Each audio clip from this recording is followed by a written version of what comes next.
नमः सिद्धेभ्यः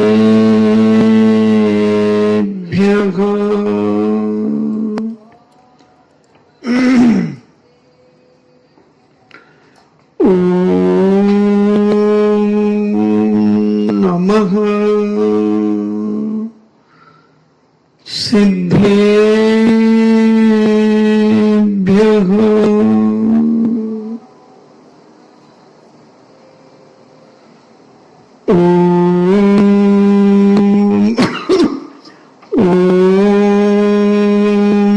नमः सिद्धेभ्यः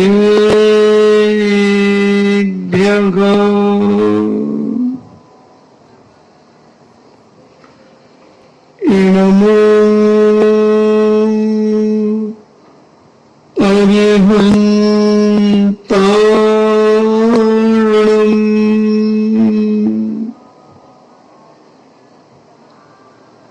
नमो सिद्धारणम्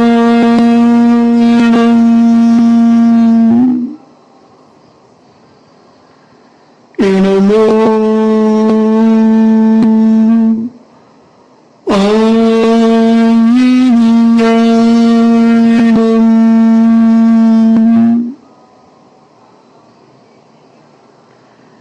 नमो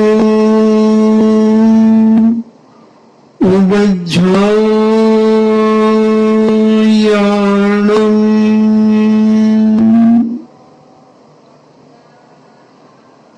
नमो लोये सब्बे साभूणम्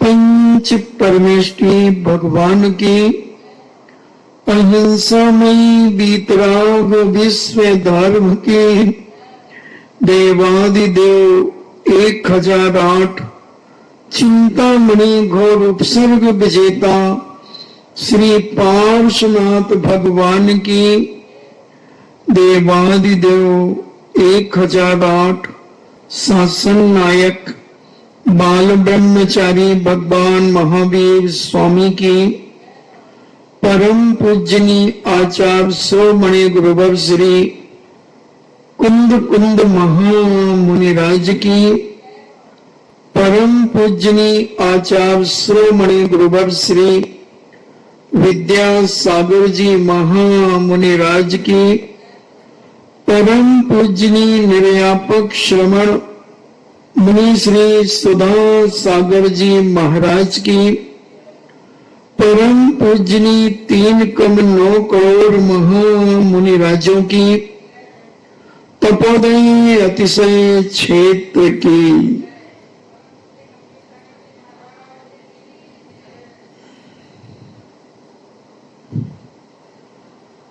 आदमी के अंदर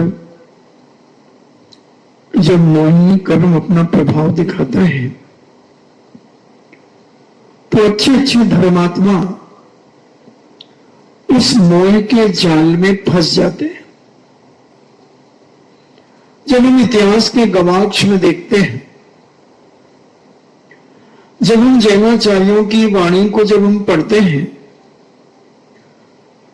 तब पता चलता है कि मोह कितना गहरा है। एक बार जहां मोह उत्पन्न हो जाता है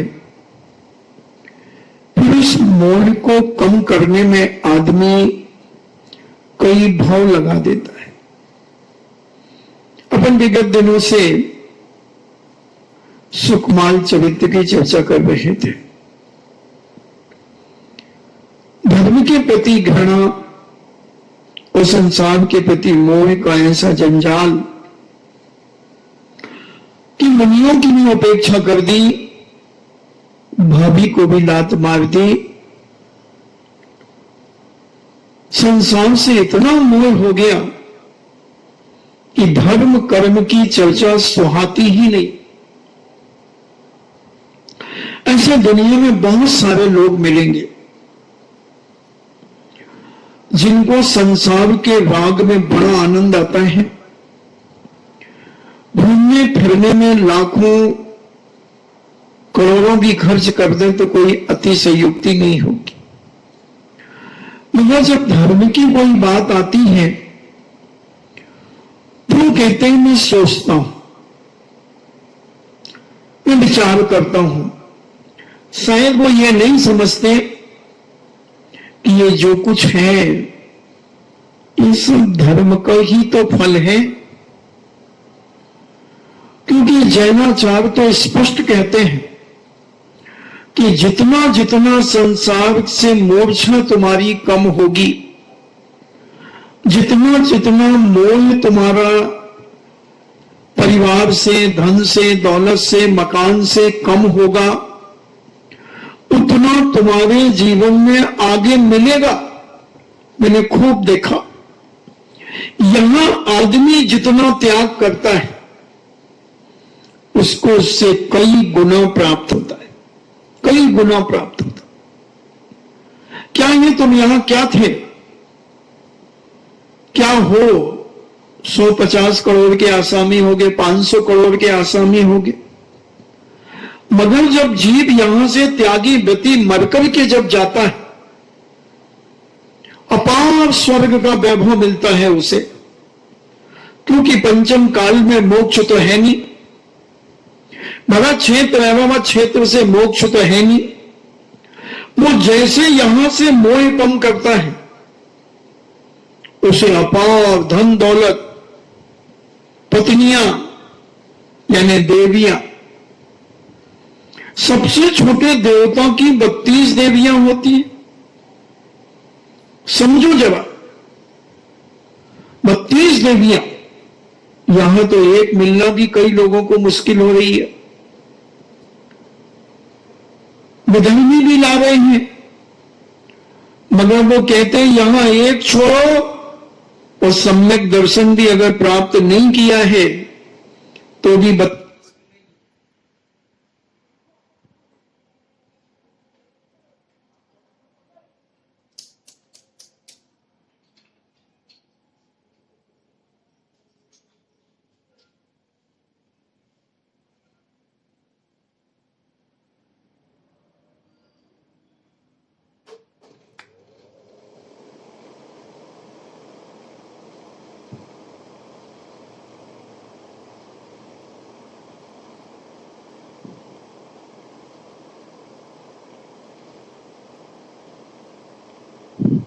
तो भी 32 मिलेंगी भवनवासी को, व्यंतर को, जोशियों को, कम से कम जिसकी 10,000 वर्ष की आयु है उसे, उसने यहां कितना सा त्याग किया है।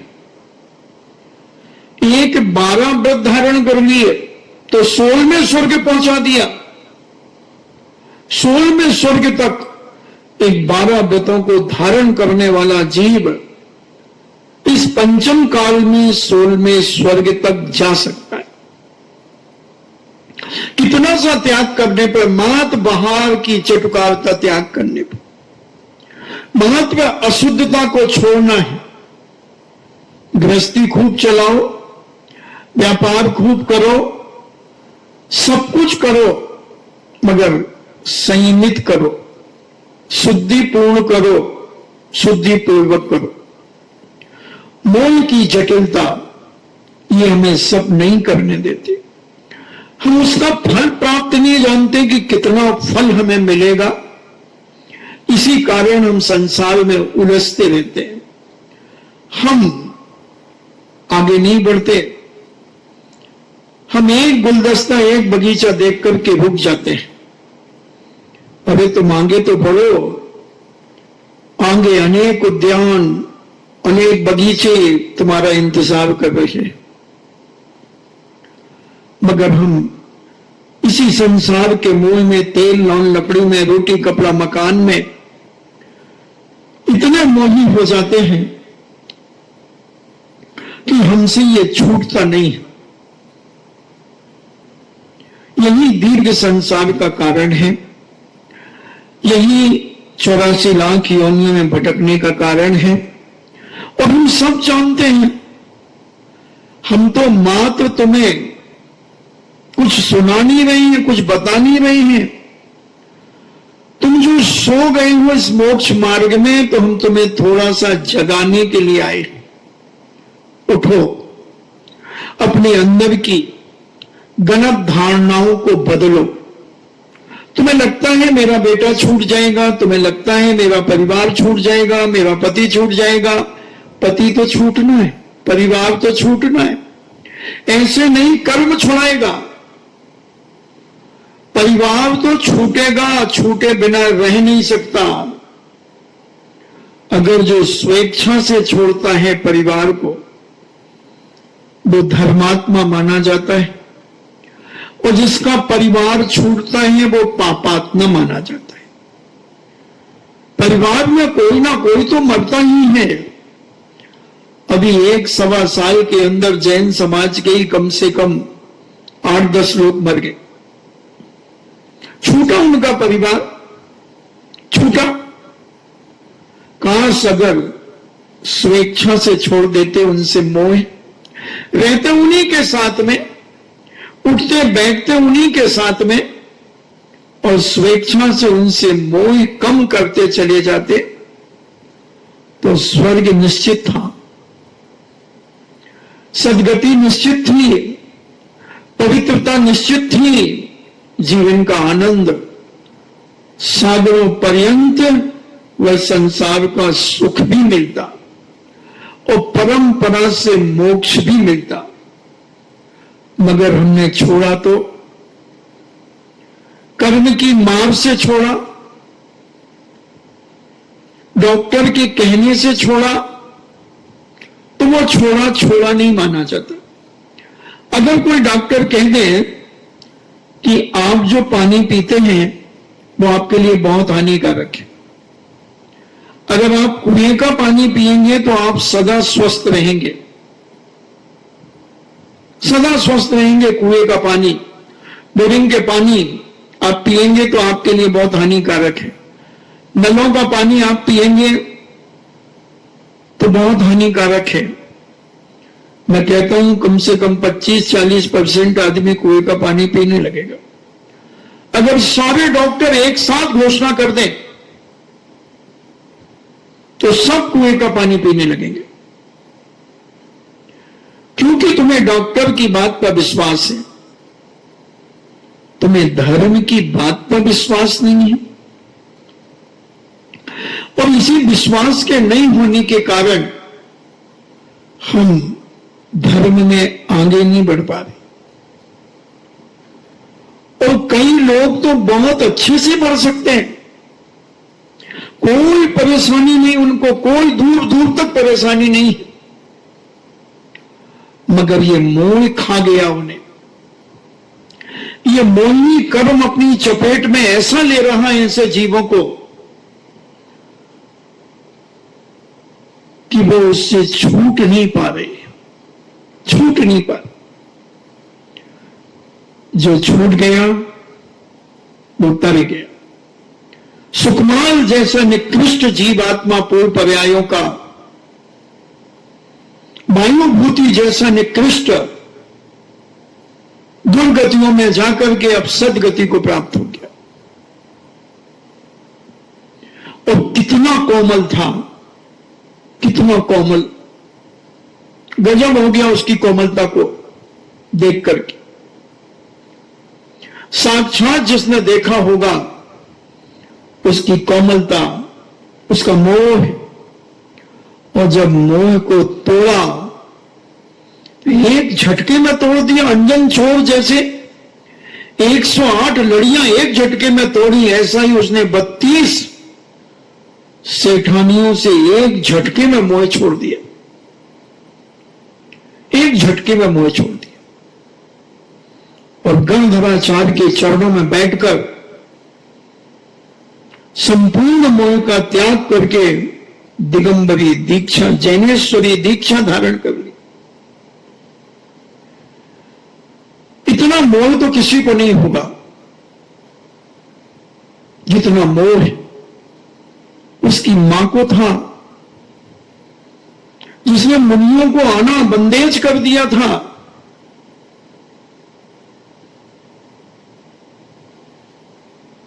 मुझे तो नहीं लगता कि भारत में ऐसा कोई मोही होगा जो मुनियों से घृणा करने लगे, मुनियों को अपने नगर में ना आने दे। इतना तो कोई नहीं कर सकता, बस तुम हिम्मत नहीं बना पा रहे हो। मोह ने तुम्हें जकड़ लिया है, तुम झटका नहीं दे पा रहे हो, उसे झटका नहीं दे पा रहे हो। एक बार झटका देने का प्रयास अगर तुमने अपने जीवन में ठान लिया तो मोह की क्या औकात है कि वो तुम्हारा बाल बांका कर दे और तुम्हें मोक्ष मार्ग में न जाने दे। मुझे तो नहीं लगता। अगर मोह इतना बलवान होता तो आज आचार्य विद्यासागर जी महाराज के चरणों में इतने बड़े बड़े घरों के बेटे, करोड़ों के व्यापार करने वाले, करोड़ों के पैकेज मिलने वाले उनके चरणों में नहीं आ पाते। अगर उन्हें धन दौलत से मोह होता तो क्यों छोड़ते करोड़ों की नौकरी, क्यों छोड़ते करोड़ों के व्यापार, क्यों छोड़ते माता पिता को? क्या उन्हें लड़कियां नहीं मिल रही थी शादी के लिए? एक एक के साथ में 4-4, 10-10 पीछे पड़ी रहती। जो अच्छी अच्छी पोस्टों पर होते, पढ़े लिखे होते, अच्छे व्यापारी होते, मगर उन्होंने इस मोह जाल को समझा कि यह जाल एक मकड़ी का जाल है। अगर इस जाल में हम उलझ गए तो हम मरेंगे। मकड़ी स्वयं उस जाल में उलझ जाती, जो जाल स्वयं बुनती, स्वयं बुनती है जो जाल, उस जाल में वो स्वयं उलझती चली जाती।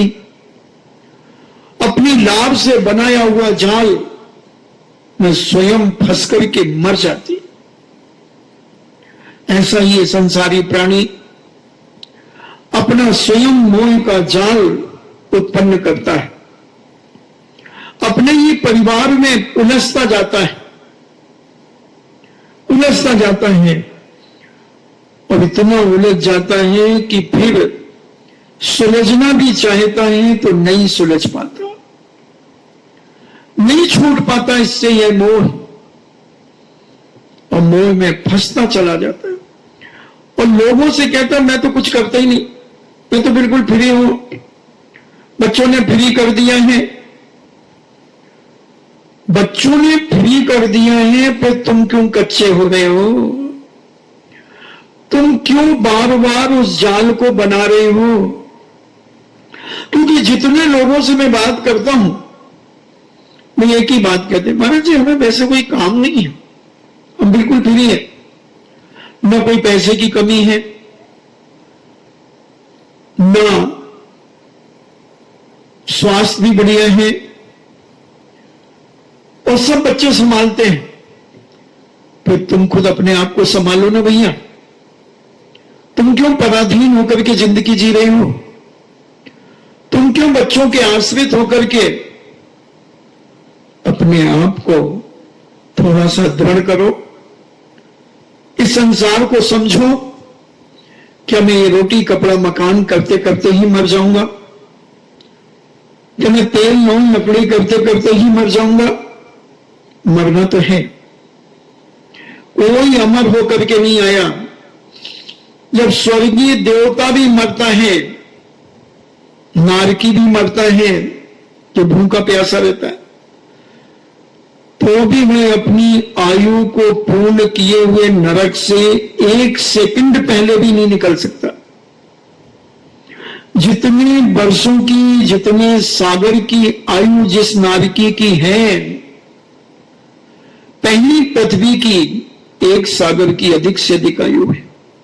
फिर 3 सागर, 7 सागर, 17 सागर, 22 सागर, 33 सागर, 7वीं पृथ्वी की 33 सागर की आयु है। 1 एक सेकंड क्या, एक सुई की नोक के बराबर भी, एक समय के पहले भी नहीं निकल सकता जीव। जहां खाने को कुछ नहीं मिलता, पीने को कुछ नहीं मिलता, पहनने को कुछ नहीं मिलता, केवल देखने को मिलता है मारकाट, एक दूसरे को सताना, उबलते हुए तेल में डालना, उबलते हुए तेल में डालना, खून और पीप की नदियों में तैरना, सेमर के वृक्ष के नीचे शरीर को काटना कटना, इसके अलावा क्या है?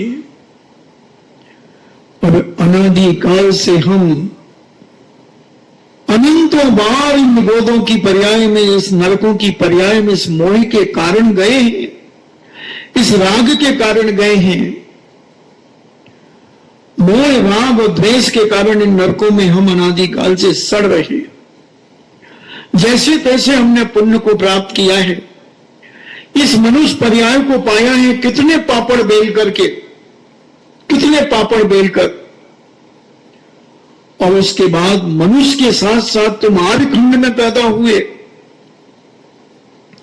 आर्यखंड के साथ उच्च कुलों में पैदा हुए, जिनेन्द्र के कुल में पैदा हुए, जहां देव सास गुरु का सानिध्य प्राप्त हुआ। उसके बाद भी अगर हम नहीं चेते, कुछ तो समय निकाल अपने कल्याण के लिए बंधुओं, कुछ समय तो निकालो, नहीं तो पुनः इतनी नदियों को तैर कर, बड़े बड़े समुद्रों को हाथों से पार करके तुम आए हो, मुझे लगता है कि कहीं धड़ाम से फिर ना गिर जाओ, फिर ना गिर जाओ उन्हीं नरकों की, उन्हीं बिलों में, उन्हीं नरकों में, उन्हीं पृथ्वियों में। 84 लाख बिल हैं 7 पृथ्वियों के। पहली पृथ्वी में 30 लाख, फिर 25 लाख, 20 लाख, 15 लाख, 10 लाख, 7 लाख, 3 लाख, 1 लाख में 5 कम, और 7वीं पृथ्वी में 5 बिल है। उन बिलों में क्या दुर्दशा है? अरे दुनिया की छोड़ो, लोग अभी जो एक बार अस्पताल चले जा रहे हैं, वो ऐसे रोते हैं कि महाराज किसी को अस्पताल नहीं भेजना। कोरोना के कारण ऐसे अस्पताल नरकों जैसी स्थिति हो रही है। घर के लोगों को जगह नहीं, बरामदों में सो रहे हैं, घर का मरीज अंदर है आईसीयू में। 5-5 लाख रुपए बड़े बड़े हॉस्पिटलों में पहले ले रहे हैं, जमा करवा रहे हैं। नरकों से भी बदतर ऐसी दशा, ऐसे दृश्य को देखकर अगर हमारा मोह कम नहीं हुआ, हमारी कसाई कम नहीं हुई, हमारा राग कम नहीं हुआ, तो मुझे नहीं लगता कि इस जन्म में तुम मोह कम कर पाओगे। क्योंकि पूज उमा स्वामी कहते हैं, जगत का स्वभाव वैराग्यार्थम, जगत के स्वभाव को देख करके वैराग्य बढ़ता है। इस संसार की असारता को देख करके वैराग्य बढ़ता है कि आज जगत में क्या हो रहा है, क्या नहीं हो रहा है जगत के अंदर। उसके बाद भी अगर हम नहीं समझ पाए तो हमारा जैन धर्म में जन्म लेना कोई सार्थक नहीं कहलाएगा। ठीक है, नरकों से निकले, दुनिया में गए, एक बार मनुष्य पर्याय पा गए, उच्च कुल पा गए, उसको भी हमने तेल लौन लकड़ी में निपटा दिया। हो सकता है अंतिम भाव हो, क्योंकि 48 भाव मिलते हैं 2000 सागर वर्षों में। 16 पुरुष के, 16 स्त्री के और 16 किन्नर के। अगर इनमें हम अपना कल्याण नहीं कर पाए तो फिर वह सुदर्शन चक्र 84 लाख योनियों का हमें फिर भटकाएगा। कहीं ये अंतिम भाव हुआ तो स्त्री स्त्री पर्याय का कहीं अंतिम भाव रहा, पुरुष पर्याय का अंतिम भाव रहा, और हम कुछ भी अपने जीवन में व्रत नियम संयम नहीं ले पाए, उसी राग देश कसायों में हम उलझे रहे, इसको इसका विनाश करने में हम लगे रहे बंधुओं, तो फिर समझ लो वहीं फिर जाना है, जहां से निकल करके आए हो वहीं जाना है, वहीं जाना है। कोई ताकत रोक नहीं सकती, न शांति धारा रोक सकती, न पूजन रोक सकता, न आहार दान रोक सकता है, न बड़े बड़े दान रोक सकते हैं, क्योंकि रास्ता तो वही चल रहे हैं। हम रास्ता उल्टा चल रहे हैं, जहां हम चल रहे हैं दक्षिण की ओर, हम कह रहे हैं हम तो दिल्ली जा रहे हैं। कैसे दिल्ली पहुंचोगे? कैसे दिल्ली पहुंचोगे? दिल्ली उत्तर में और तुम दक्षिण की ओर जा रहे हो, उल्टा जा रहे हो, तो दीन काल में तुम दिल्ली नहीं पहुंच सकते बंधुओं।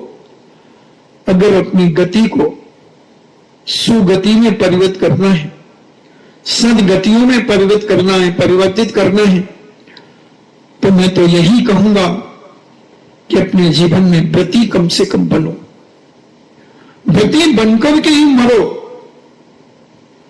ज्यादा तो नहीं कह रहा हूं, मैं तो यही कहना चाहता था कि कम से कम यह संकल्प करो कि एक बार केसलुंच करके मरूंगा,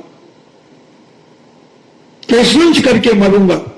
8वीं पद्मा में केसलुंच करने की छूट दे देते हमारे आचार्य श्री।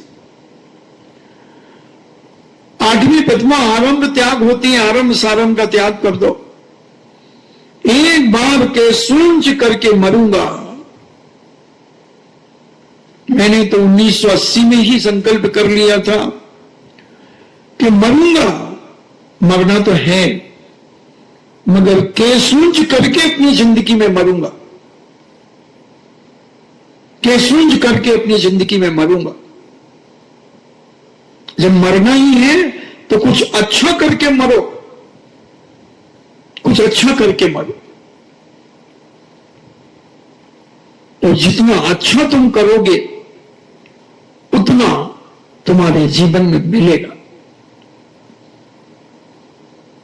ऊंचे रहकर के नीची साधना करना तो अधोलोक का कारण है, और नीचे रहकर के ऊंची साधना करना ऊर्ध्वलोक का कारण है।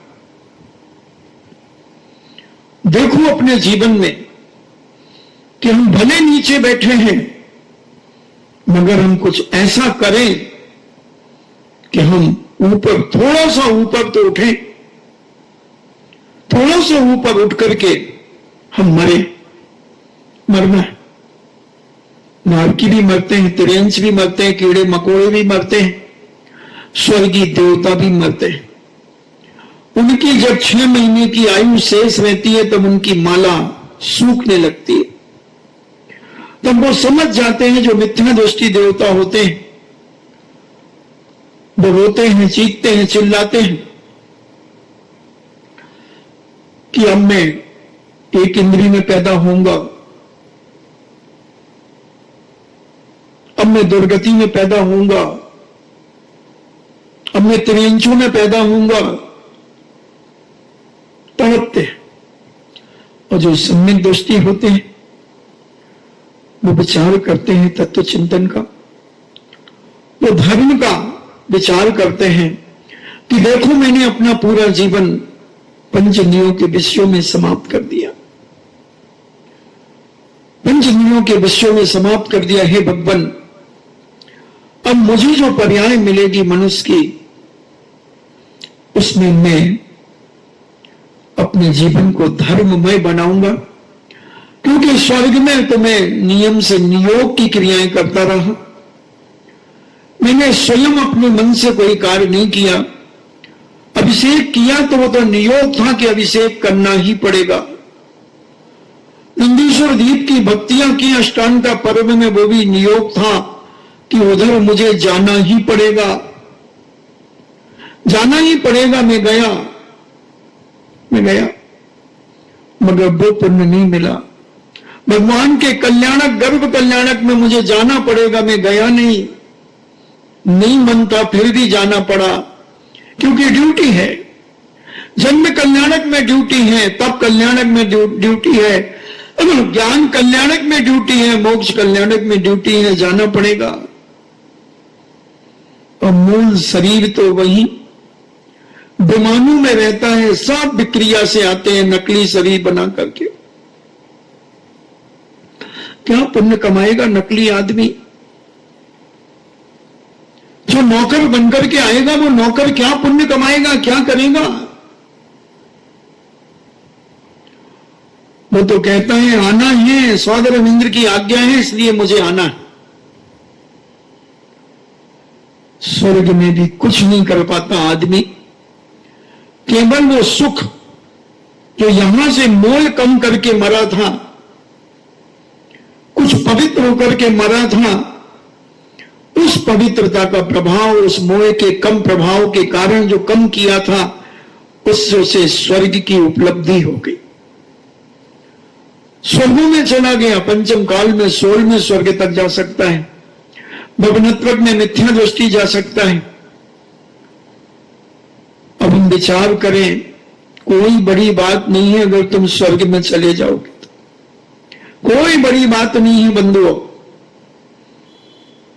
वहां भी पति पत्नी बनकर के रहते हैं, तुम जैसे यहां पति पत्नी बनकर के रह रहे हो। तुम मां बन सकते हो, वो मां नहीं बन सकते। कोई भी स्वर्गीय देवताओं की संतानें नहीं होती। और बोलो, मैं आपसे पूछना चाहता हूं, मां की उपमा कब मिलती? क्या शादी करने के बाद मां कहलाने लगती है पत्नी? कौन कहता है उसे मां? मुझे बताओ। कोई नहीं कहता। जब तक उनकी संतान नहीं होती, जब तक उन्हें कोई मां नहीं कहता। मृत्यु लोक में, मनुष्य लोक में स्वर्गीय देवताओं को तो देवी और देव कहते हैं, कोई माता नहीं कहा जाता। कहने लगे कुछ लोग वो उनकी बात, उनकी बलिहारी, मगर मैंने तो जो पढ़ा कि जब तक बच्चे का जन्म नहीं होता, जब तक वो मां नहीं कहला सकती। और स्वर्गीय देवता, कोई भी देवता, स्वर्गीय देवता जो मनुष्य जैसी क्रियाएं करते हैं, अपना गृहस्थ जीवन जैसे क्रियाएं करते हैं, उनकी भी संतानें नहीं होती। उनकी भी संतानें नहीं होती। वासना तो होती है उनको, मैथुन तो करते हैं, मगर संतानें नहीं होती, तो वो मां और पिता नहीं कहला सकते हैं। वो मां पति और पत्नी है, देव और देवी है, और अंग्रेजी की भाषा में कहो तो आंटी और अंकल। इसके अलावा कुछ नहीं है बंधु। विचार करें, समझने का प्रयास करें। केवल एक ऐसी ये मनुष्य पर्याय है जिसमें हम मोह को छोड़ सकते हैं, मोह को हम कम कर सकते हैं, और अपने जीवन को हम गति बना करके मर सकते हैं। हमारे हाथ में सब कुछ, हमारे हाथ में। जीवन तो निकल गया, बच्चों की सेवा करते करते, खुशामद करते करते, बहुओं की बातें सुनते सुनते जीवन निकल गया। बच्चों की डांट सुनकर के जीवन निकल गया। बहुत गई रही, बहुत गई रही, थोड़ी थोड़ी भी अब जाए, मगर उसके पहले कुछ ऐसा कर जाए तो सारे नगर में तेरी चर्चा हो जाए। सारे नगर में इतना सरल परिणामी हो जा, इतने भावों की निर्मलता अपने अंदर पैदा कर ले, और ज्यादा नहीं, मात्र 12 व्रत, मात्र 12 व्रत, इसमें भी पंचम काल में बेड़ा पार हो जाएगा। बहुत बड़ी उपलब्धि हो जाएगी। 16वें स्वर्ग में जाकर साक्षात भगवान श्री वंदर स्वामी के समो शरण में जाकर प्रभु का दर्शन, प्रभु का दर्शन भले विक्रिया से करेगा, स्वर्गों के देवों के कोठे में बैठेगा, देवों के कोठों में बैठेगा, देवियों के कोठे में बैठेगा। 4 देवियों के और 4 देवों के कोठे होते हैं। एक त्रियंचों का कोठा होता है, एक मुनिराजों का कोठा होता है, एक आरिकाओं का और महिलाओं का एक कोठा होता है, और एक पुरुषों का कोठा होता है। ऐसे 12 कोठे यानी 12 सभाएं होती हैं समो शरण में। कुछ तो विचार करो, कुछ तो समझने का विचार करो और अपने जीवन में कुछ व्रती होने का प्रयास करो। अगर हम व्रती बनकर के नहीं मरे तो जैसा पड़ोसी मरा था वैसे ही तुम मर गए। एक अजैन मरा था वैसे ही जैन मर गया। क्या हुआ? जैन और अजैन में क्या अंतर हुआ? दोनों तो मरे। वो भी अस्पताल में जाकर के मरा, तुम भी अस्पताल में जाकर के मरे। तुम भी इंजेक्शन खाते खाते मरे, लगाते लगाते मरे, खून की बोतल पीते पीते मरे, वो भी खून की बोतल लगा करके पीते पीते मरा। दोनों के मरने में क्या अंतर है? वो भी परिवार के मोल में तड़पता हुआ मरा, तुम भी इसका उसका मुंह देखते हुए रोते चिल्लाते मरे। दोनों मरे, मगर क्या अंतर हुआ? उच्च कुल पाने का, जैन कुल पाने का, जैन जाति पाने का, जैन धर्म पाने का क्या अंतर हुआ? तुमने कहा महाराज हमारे पड़ोस में एक तेली रहता था, वो मर गया। और तेली का परिवार कह रहा महाराज हमारे घर के बाजू में एक जैन रहता था, वो मर गया। अच्छा, जैन मर गया? हाँ महाराज मर गया बेचारा। कहां रहता था? हमारे घर के बाजू में रहता था महाराज जी। अच्छा, कैसे मरा? महाराज बहुत वेदना से मरा,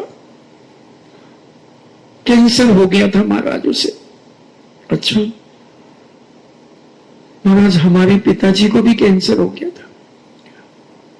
अच्छा, हाँ हमारे पिताजी भी ऐसे ही तड़प तड़प के मरे। जैसे वो जैन साहब मरे तड़प तड़प करके, ऐसे ही मेरे तेली परिवार के मेरे मुखिया जो थे वो भी ऐसे ही मरे। क्या है, लोगों ने ये भेंट डाल दिया। वो पूछने आया मेरे पास कि महाराज जी ये क्या भेंट डाल दिया? हम जैन, तुम तेली, तुम खटीक, तुम फलाने, तुम ढिकाने। मरते तो सभी एक से हैं, सभी एक से मर रहे हैं। उसी मरघट में जलाए जा रहे हैं। उसी मरघट में मेरे पिताजी जले थे 8 दिन पहले, और 15 दिन के बाद तुम्हारे जैन साहब जले, उसी मरघट पर चले। क्या अंतर हुआ? उन्हीं लकड़ियों से जले, वो भी उसी लकड़ियों से जले, वो भी उसी मरघट में मरे। तुमने ऐसा कौन सा जग जीत लिया जो तुम कहते हो हम ऊंचे हैं, हम जैन हैं? क्या कर लिया तुमने? 4 संज्ञाओं में तुम भी ग्रसित हो और 4 संज्ञाओं में पशु भी ग्रसित है। पशु भी ग्रसित है। आहार, भय, मैथुन और परिग्रह, ये 4 संज्ञा पशु भी करता है और मनुष्य भी करता है। अंतर क्या है मैं ये पूछना चाहता हूं। वो भी संतानों को जन्म देता है, तुम भी संतानों को जन्म देते हो। वो भी भयभीत होता है, तुम भी भयभीत होते हो। वो भी भोजन करता है, तुम भी भोजन करते हो। वो भी परिग्रह जोड़ता है, तुम भी परिग्रह जोड़ते हो। क्या अंतर है? चारों संज्ञाएं जो तुम्हारे पास हैं वो संज्ञा पशु के पास भी। उसे तुम पशु किस बेस पर कहते हो? किस बेस पर पशु कहते हो? और अपने आप को तुम किस बेस पर जैन और क्षत्रिय और ब्राह्मण कहते हो? क्या अंतर है तुम्हारी क्रियाओं में? वो 4 पैरों से चलता है, तुम 2 पैरों से चलते हो। तुम भी चलते हो, वो भी चलते हो। तुम्हारे भी 2 कान है, उसके भी 2 कान है। तुम्हारी भी 1 नाक है, उनकी भी नाक है, उसके 2 नथने हैं, तुम्हारे भी 2 नथने हैं। उसकी भी 2 आंखें हैं, तुम्हारी भी 2 आंखें हैं। क्या ये तुम्हारे जीवन में ऐसी विशेषता कि जो तुम श्रेष्ठ माने जाते हो? सब क्रियाएं तुम्हारी पशु तुल्य। अगर तुम व्रती बनते हो तो श्रेष्ठ, मगर पशु भी व्रती बन जाता है, पशु भी व्रती बन जाता है। चलो कोई बात नहीं, उसमें उतना विवेक नहीं रहता, व्रती तो बनता है। मगर तुम संगी पंचेंद्री मनुष्य, मनुष्यनी, तुम व्रती बनकर के जब मरोगे तो तुम विवेकशील होकर के समाधि पूर्वक इस देह का विसर्जन करोगे, आदि व्याधियों को तुम सहन करोगे, मोह को तुम कम करोगे, परिग्रह को तुम कम करोगे, मूर्छाएं कम करोगे, राग द्वेष कसाएं तुम कम करोगे, और अपने आप में समता परिणाम धारण करके अपने आप को शांत करोगे, कसायों को तुम गलाने का प्रयास करोगे, राग दोषों को तुम छोड़ने का प्रयास करोगे, और ये सारा का सारा तुम्हारे जीवन में साथी से पुण्य का वंद कराने में कारण हो। तुम करो तो एक मुट्ठी यहां त्याग तो करो, तुम्हें लाखों मुट्ठियां वहां मिलेंगी, मिलेंगी, मगर उस लालच से मत करना कि एक मुट्ठी में यहां त्याग कर दूं तो मुझे लाखों मुट्ठी वहां मिलेंगी, तो तुम मिथ्या दृष्टि कहलाओगे, सम्यक दृष्टि नहीं हो सकती। इसलिए बनाओ अपने जीवन में कुछ भाव कि हे भगवान क्या करूं, इधर से त्यागी बनकर के भी मरूंगा तो स्वर्ग तो जाना ही पड़ेगा, मजबूरी है, क्योंकि यहां से मोक्ष नहीं है। आनंद मत मनाना उस स्वर्ग में, वो तो मिलेगा। जैसे किसान खेती करता है, गेहूं बोता है, फसल काटता है, फसल काटने के बाद थ्रेसर से जब गेहूं को साफ करता है तो भूसा उड़ता है, भूसे का ढेर लगता है। किसान उस भूसे से खुश नहीं होता, वो तो मिलना ही है, गेहूं से खुश होता है। कितने बोरा गेहूं निकला, 1 बीघा में, 2 बीघा में, 10 बीघा में, 20 बीघा में, कितना गेहूं निकला, भूसा तो निकल गया 1 ट्रक, उससे क्या फर्क पड़ता है। उसी प्रकार तुमने अपने जीवन में कितने कर्मों को काटा, कितना मोह कम किया, कितने राग द्वेष कसाई कम की, कितना छल कपट मायाचारी कम की, कितना नीचा गिराना, कितना ऊंचा उठाना तुमने कम किया। ये सब तुम्हारी पूंजी है, ये सब तुम्हारे गेहूं के समान तुम्हारी पूंजी है, और स्वर्ग तो भूसे के समान तुम्हें मिलेगा, मिलेगा, स्वर्ग भूसे के समान मिलेगा, उसमें ज्यादा रचना पचना मत। और सम्यक दृष्टि रस्ता पस्ता नहीं है, रहता है, क्योंकि रहना पड़ेगा, उसके अलावा कहीं जा ही नहीं सकते इस पंचम काल। तो परिणामों को बड़ा विशुद्ध, बड़ा सरल, और इस मोह को कम कर। जितना मोह राग द्वेष कम करो, मित्रता का हाथ बढ़ाओ, वसुदेव कुटुंबकम, सबको अपना कुटुंबी मानो, सारी पृथ्वी पर रहने वाले जीवों को अपना कुटुंबी मानो, अपना मानो, तो मोक्ष मार्गी कहलाओगे, मोक्ष मार्गी कहलाओगे। तेरी मेरी को कम करो, थारी मारी कम करो। जितना थारी मारी कम होगी, जितना तेरा मेरा कम होगा, जितना राग द्वेष कम होगा, मोह कम होगा, उतना तुम्हारी उन्नति होगी, उतना तुम्हारे अंदर समता परिणाम आएगा, उतनी शांति तुम्हारी मानसिकता में बढ़ेगी, और जितनी शांति तुम्हारे अंदर होगी वही तुम्हारा धर्म, जितना संतोष होगा वही तुम्हारा धन है।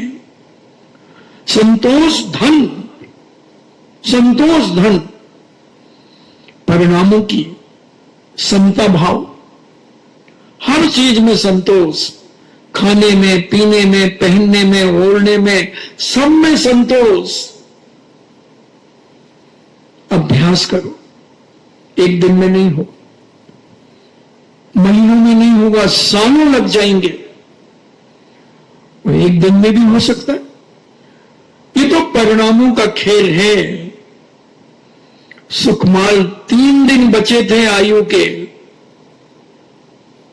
3 दिन, और क्या परिणाम बदले। उन 32 सेठानियां जो एक से एक सुंदर थी, एक एक महल एक एक सेठानी का, एक एक हाल एक एक महल में जब मैंने पढ़ा, बड़े बड़े हाल, शयन कक्ष, स्नानागार, आभूषणागार, क्या व्यवस्था थी। और सुकुमार को एक क्षण भी याद नहीं आए कि मेरी सेठानियां श्रृंगार करके तैयार बैठी होंगी कि मैं आ रहा हूं, मैं आ रहा हूं। एक झटके में मोह छोड़ दिया, एक झटके में मोह छोड़ दिया।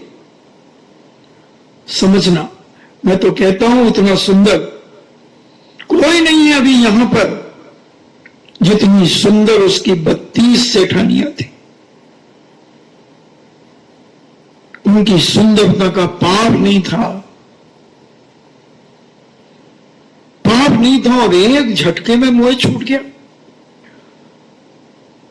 और तुम्हें तो घर ही नहीं छुड़ा रहे, तुम्हें तो घर में ही रख रहे हैं, उन्हीं गद्दों पर सुला रहे हैं, उन्हीं गद्दे भी नहीं छुड़ा रहे कि नहीं तुम्हें अब तो चटाई पे ही सोना पड़ेगा। ये तुम्हारी मर्जी, तुम चटाई पे सो, दरी पे सो, गद्दे पे सो, तुम्हारी मर्जी। अभी नहीं छुड़ाएंगे हम ये सब चीजें। 2 प्रतिमा में कुछ नहीं छूटेगा, रजाई भी नहीं छूटेगी, कंबल भी नहीं छूटेगा। चलो महाराज जी, एसी भी नहीं छुड़ाएंगे, तुम्हारी मर्जी। कूलर तुम्हारी मर्जी, पंखा तुम्हारी मर्जी। महाराज जी कितने बार खा सकते हैं, तुम्हारी मर्जी। चलो बस शुद्ध खाना पड़ेगा।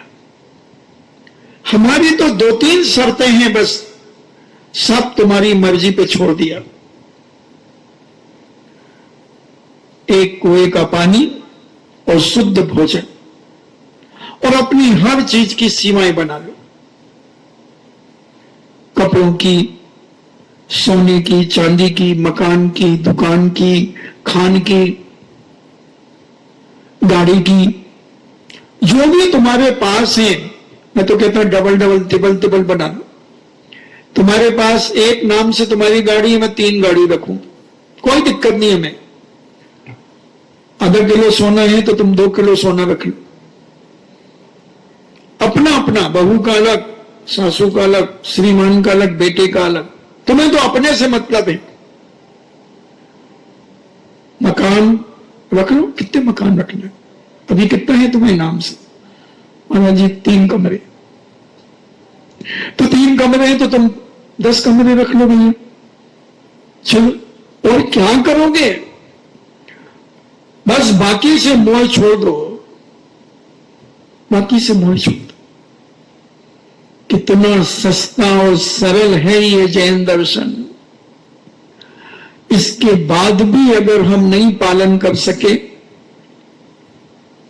हम व्रती होकर के नहीं मर सके, या व्रती होकर के हम नहीं जी सके, तो हमारा जीवन बेकार।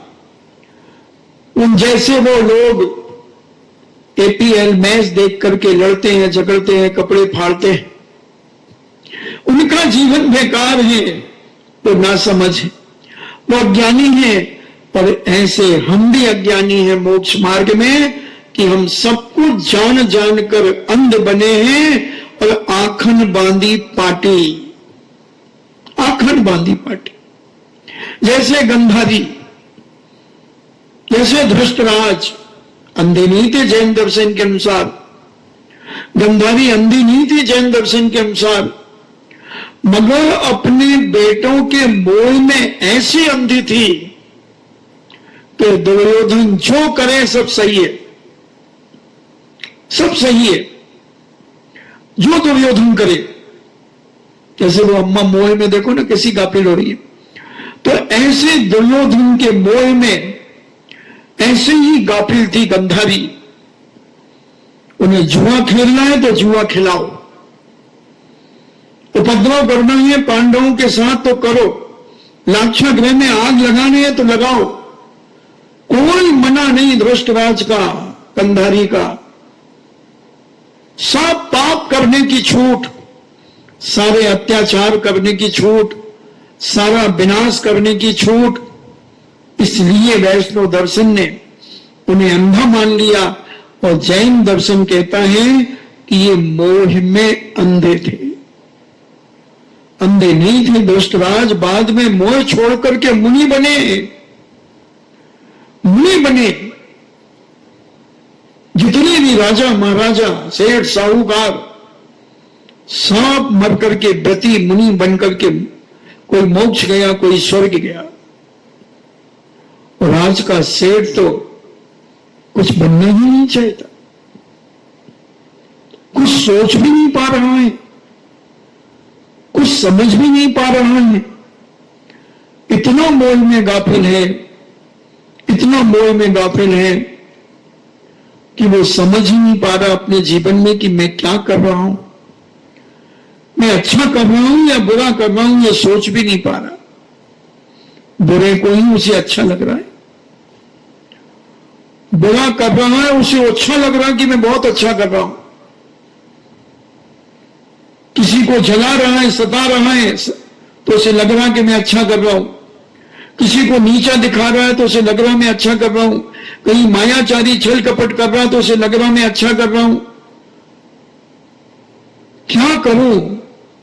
मोह में जितना उलझ रहा है वो सोचता है मेरा, क्या बोलते, सर्किल बढ़ रहा है, सर्किल बढ़ रहा है। और धर्मात्मा लोगों से संकुचित होता है, मिलना नहीं चाहता, वो अपने आप में रहना चाहता है, अपने प्रभु के साथ रहना चाहता है, अपने गुरु के पास रहना चाहता है, उनकी वाणी को सुनकर के अपने हृदय को परिवर्तित करना चाहता है धर्मात्मा।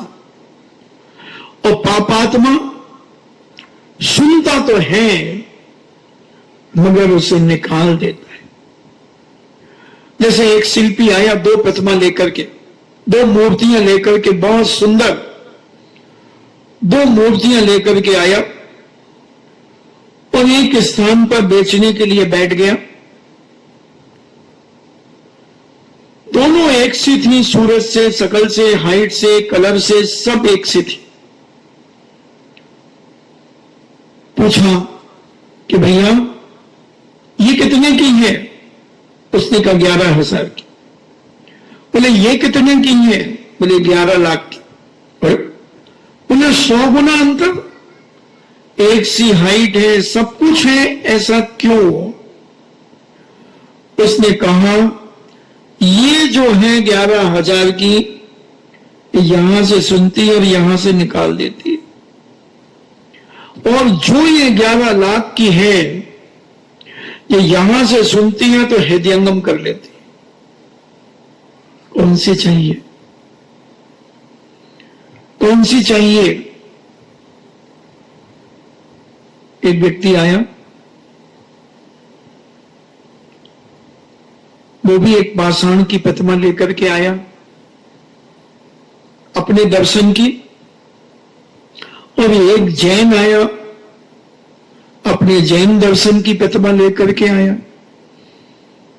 एक साइज थी, दोनों पाषाण की थी। मैंने पूछा भाई निछावर राशि कितनी देख करके आए? उसने कहा 50,000। मैंने कहा जैन साहब तुम? बोले 5 लाख। मैंने शिल्पी को देखा, हमने शिल्पी अंतर क्या है जानता तो था मैं, मगर मैंने पूछा अंतर क्या है भैया? साइज बराबर है, मार्बल की ये भी है ये भी है, बोले गुरुजी अभी बाद में बताऊंगा। और वो अपनी प्रतिमा लेकर के चला गया और जैन प्रतिष्ठा के लिए रुक गया। एक ही ट्रक में थी, वो उतार करके यहां रख दी, वो अपनी ट्रक में ले गए। बोले महाराज उसको तो ऐसे काले पाषाण में, धब्बे पाषाण में मैंने बनाई और ऊपर से पेंट कर दिया। देखो ना तुम्हारे जो इंद्र वगैरह क्या सुंदर लग रहे हैं, क्या दुपट्टा, कलश तो ऐसा लगता है, मैंने तो कहा ले लो रे पड़गाने के लिए कलश ले लो वो इंद्र से,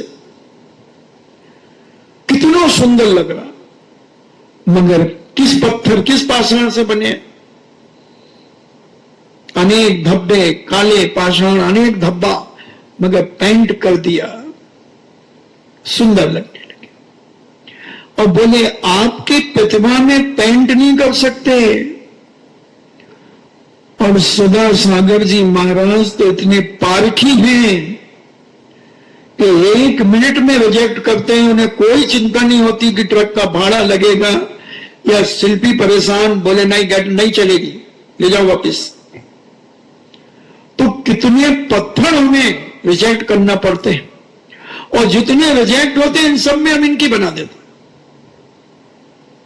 किसी भी भगवान की बना लो, हम बना देंगे, और सब पेंट पांट करके और सुंदरता के रूप में हम उन्हें दे देंगे। इतना अंतर है।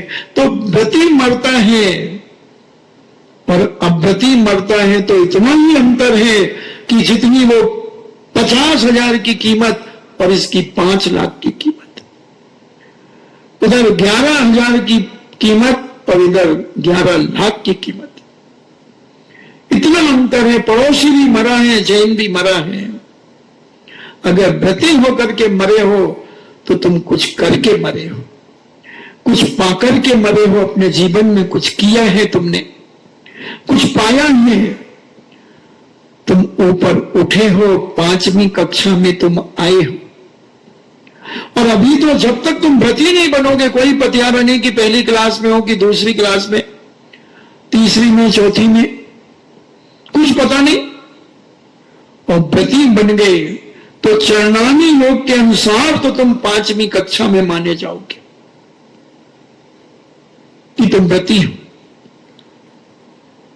तुम 12 व्रतों का पालन कर रहे हो तो तुम्हारा प्रोग्रेस 5वें स्थान पे हो गया। फर्स्ट डिवीजन के नंबर मिल गए, कम से कम 60% तो तुम्हें प्राप्त हो गए। 100 में से 100 तो क्षुल्लक और आरी का लेते हैं, मगर 2 प्रतिमा से 5वां स्थान बन जाता है। 60 नंबर तुम्हारे पक्के, फर्स्ट डिवीजन के नंबर पक्के। क्या चाहते हो घर में रहकर फर्स्ट डिवीजन के नंबर? इससे सस्ता और सरल धर्म मुझे तो नहीं लगता दुनिया में कोई होगा। अन्य धर्मों में बताते उठा के पटक देते हैं, परेशान करते हैं, दुनिया का सब करते हैं, मगर हमारे यहां कोई परेशान नहीं करता। न हमारा त्यागी व्यक्ति किसी को परेशान करता है और न उसे कोई परेशान करता है। अपने अपने में आनंद में रहते हैं और इतनी सरल और पवित्र परिणामों के साथ त्यागी व्यक्ति अपना जीवन जीते हैं। न राहु का लेना, न केतु का देना, और अपनी जिंदगी का आनंद बनाना, सच कहना, खुश रहना।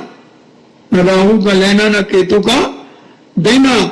व्रती जैसे जैसे व्रती अपने परिणामों को निर्मल करता है उतना हल्का होता चला जाता है, उतना संतोषी हो संतोषी होता चला जाता है। भगवान प्रत्येक जीवात्मा संतोषी हो, हल्की हो, इन्हीं मंगल भावना के साथ जिनवाणी स्तुति। जिनवाणी के ज्ञान से सूझे लोकालोक, सो वाणी मस्तक धरो सदा देते ध्रुव। हे जिनवाणी भारती तो ही जपो दिन रैन, जो तेरो सरना गहे, सो पावे सुख चैन। देव भजो अरिहंत को, गुरु सेवा निर्ग्रंथ। दया धर्म पालो सदा, यही मोक्ष का पंथ। 9 बार नमोकार।